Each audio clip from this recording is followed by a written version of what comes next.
I got promoted into being a probation officer in Wilmington.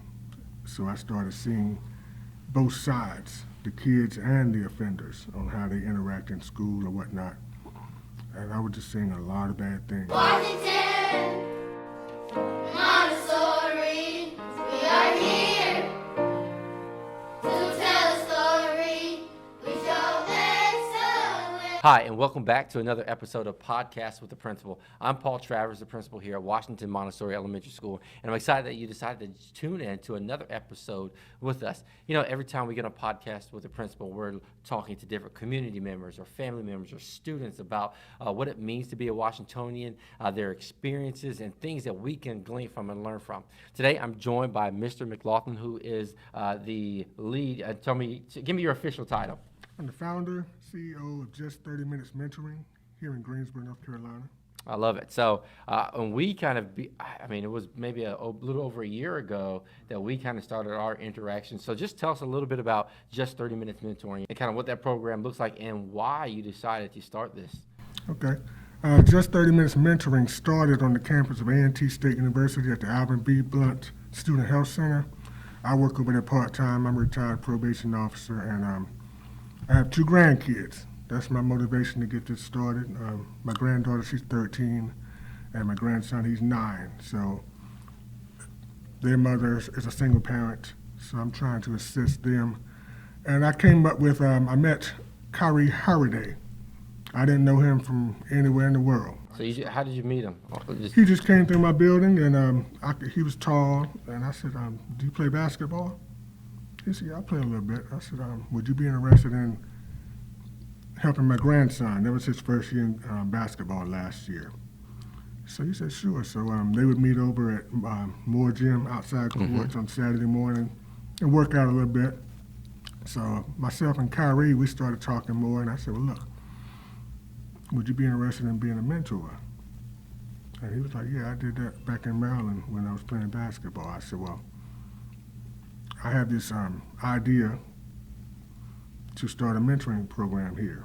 You know, I'm from Greensboro. I came back here 3 years ago to take care of my mother, so I want to give back to the community, and we came up with Just 30 Minutes Mentoring.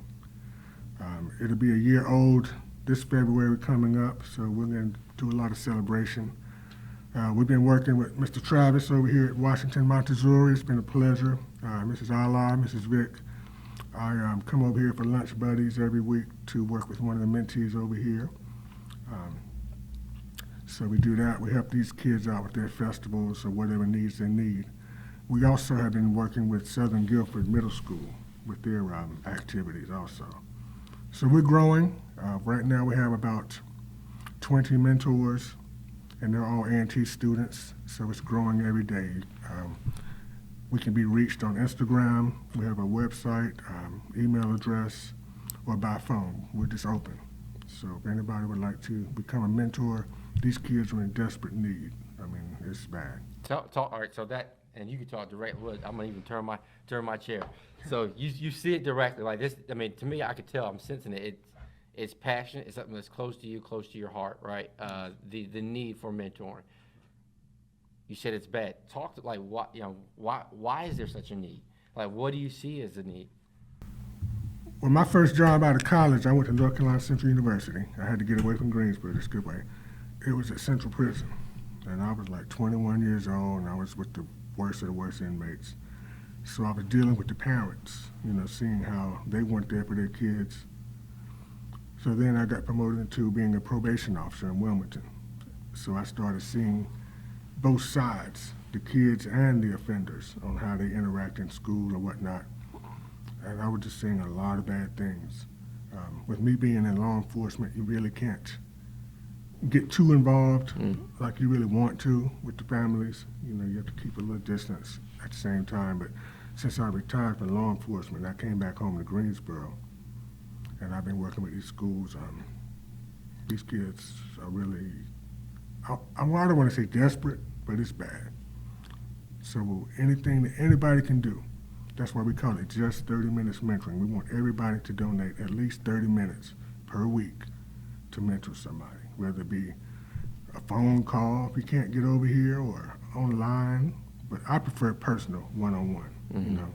Yeah. In the future, we would like to expand out to having virtual mentoring where we can mentor anybody anywhere, where logistics is no excuse as far as getting to meet the person. We would like to start mentoring on different subjects. If kids are weak in math, we'll have like math workshops online, reading. I really wanted to go into Spanish, but I really encourage people to learn other languages, you know, as far as future employment. So it's just wide open, you know, whatever we can do for the community, we are wide open to do it. Okay. All right. So you've got how many members or how many dedicated mentors do you have now in Just 30 Minutes Mentoring that are consistent with you? Right now we have about 15 to 20. Okay, great. And so there's one end of you. It sounds like, especially with A&T here, there's really probably no shortage of finding. Like if you really want to go and find more mentors, and I think that's something that you can do right with A&T. What about on the other end of people, of students wanting mentors and that end of being consistent? I know you said as a probation officer seeing both sides of it. Like what would you tell a family? What would you tell somebody when they realize my child is struggling? They need something like getting to a place where say I'm ready for help. Like I feel like is that a barrier where that you have of families maybe being reluctant, or you feel like most families are pretty open? So far we haven't had too much of a barrier that way, but to be honest, it's more like a father thing. Some fathers were like, well, I don't need anybody to, jump in to work with my daughter or son. I'm doing it myself, which in real life, they're really not doing it. The mothers are more open to it, especially the single mothers. They're like, yes, come on, whatever you can do, come on.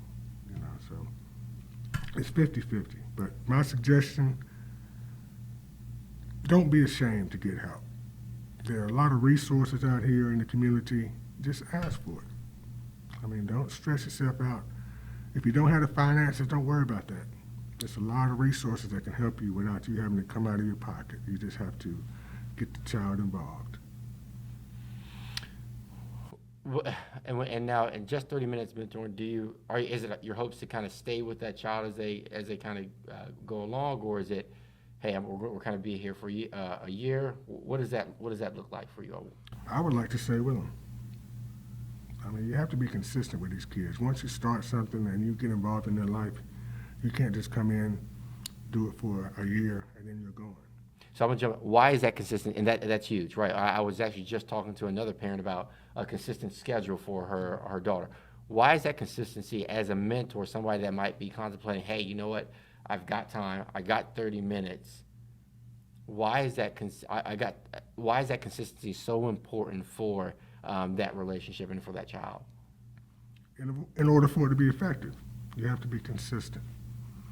Like I see my mentee here, I come over here for lunch buddy, and also on the weekends, I do what I call a wellness check. I'll just call and talk to the mother, talk to him, talk to his sister, and just see how you doing. Just see how you doing this weekend. What are you doing? So I do more than just 30 minutes. I like to do more, but I'm just asking for everybody to do at least 30 minutes. It's kind of hard once you get. It's kind of hard to stick just to 30 minutes, especially once once you get plugged in. I imagine as a probation officer, not being able to have that continual connection and knowing, hey, if this person just had this, if they just had this, it could help them. Now being able to just step into a situation where, hey, you know what, I can do that. When you get attached and when you kind of learn of a child in a situation, the empathy kind of wells up in you, and you can't resist having compassion for them, right? And doing something for them. What are your, so, you said you're at Southern Guilford Middle already, you're at Washington. Kind of what are your hopes, as you begin to dream and just sharing with the viewers, what are your hopes for Just 30 Minute Mentoring as far as expanding? Where do you, I guess if you had like a 3 to 5 year plan, what would that look like for you? Like I said, I'd like to go into global virtual mentoring where anybody can come. We can get referrals from different agencies anywhere, different school systems anywhere. And they can just say, look, I got these kids, can you help them out with these subjects? and we'll set up a Zoom, however we need to do it. And so Washington, I know you all come in. I mean, any of the celebrations or any extracurricular, you can come in. You're readily available. You've got a lot of folks that come over, which is great. We've got the lunch buddies that happen. If a school is listening or a school leader is listening to this right now and they say, well, I might not be able to have lunch buddies or do that, what are some other ways? Like, what is that? How could they connect with you and begin to dream and envision of what that might look like at their school? Is it a kind of one size fits all, or do you look at kind of modifying it based on where you're at? It's open wherever you are. We are accepting mentors. They're not only college mentors. Right now, my mentors are in college, but I also have some old homeboys that come out and work out, and they mentor with the kids also. Any administrators, teachers that want to join us, come on in. Just go to our Instagram page, which is jtm.mentoring on Instagram. We have an application where you can sign in. You can follow us. We have pictures and documentation of all the work we've done with the school systems. These young mentors, they are very technical. They have videos that are posted on there and stuff. Yeah. So come check us out. We also have a website. It's just 30 minutes mentoring, no spaces, all lowercase, at GoDaddySites.com. You can reach us out that way. You can reach us by email at just301911@gmail.com if you want to communicate that way. I even have my personal phone number on there. Like I say, Lynn McLaughlin, 910-547-6906. So I don't mind putting my personal number on there. So if you need to talk to me personally, give me a call. And every time we call on you, you're right. You're not too far, which I love it. What about? I mean, so you're here in East Greensboro. It's kind of a little bit more. Well, you're in Southern Guilford, so you kind of. I guess it's just anywhere that there's a need, you're ready to go. Right. You're ready to roll. You're going to get folks there, which is awesome. You grew up in Greensboro. Went away for college. Kind of got out. Came back. You said I said your mom was was that the main reason why you came back? Was that Yes. mom the main reason you come back? What does it mean to be doing this in Greensboro for you right now? It's special. Actually, I was born into the house right across the street on Law Street. Oh, all right. I stayed there till I was like 4 years old. Then we moved out in the city limits. My father, he was one of the first black firemen here in Greensboro, the class of 1961, right up here at Station Number 4 on Grove Street. My mother, she's a retired guidance counselor here at A&T. So I grew up on A&T's campus, and it feels great to come back to Greensboro and just try to do the best I can to give back. That's important. I was just talking to our students. Every morning we do morning announcements, and sometimes it's kind of hard to see what you can give, right? Like, because you might not feel like adequate, right? You might not feel like, well, I got to be a certain age before I do this, that, and make this impact. But we're all from a young age, we're gifted, and we've got talents and ways that we can contribute to this world. And it's not and it's a responsibility, right? We've got a responsibility to give back and to serve. And I just love, because in the mentorship, you've got students that are, and folks, adults that are giving of their time. But it's also a way for our students to be able to see that they've got something to give. And it's never too early to start thinking about what ways can I impact others. We know that gives them a lot of meaning to life when we're able to think outside of just what I can get and what I can do for myself, but what I can do for others. That really just transforms and changes our thinking. So I'm appreciative of you all modeling that. Just 30 minutes mentoring everyone is doing great work in our community, great work for students. And we'll make sure that all the information that you provided, we'll put that a part of the link, and so people can get connected with Just 30 Minutes Mentoring. Anything else you want to share before we go? I want everybody to have a happy holidays, safe, stay safe, spend time with your kids. Even though they're on break, try to get some reading time in with them. Don't let them just get lazy. Reach out to me anytime. I'm certified in cognitive behavioral intervention, which is a program where we try to change negative thoughts into positive thoughts by intervening. Like if a kid at school, and he gets in a fight, okay? He has thoughts and feelings. He's like, I'm mad, I'm ready to really hurt this guy. So we try to step in there before he does hurt this person and say, look, come up with some positive thoughts like, it's not worth it. You know, if I fight this dude or hurt this dude, I'm gonna get kicked out of school. It's gonna be a lot of ramifications. So that's trying to implement into a positive thought where he won't fight. So just simple things like that. It's easy to apply in life, but if anybody gets a chance, try to get certified in cognitive behavioral intervention. It's a big thing.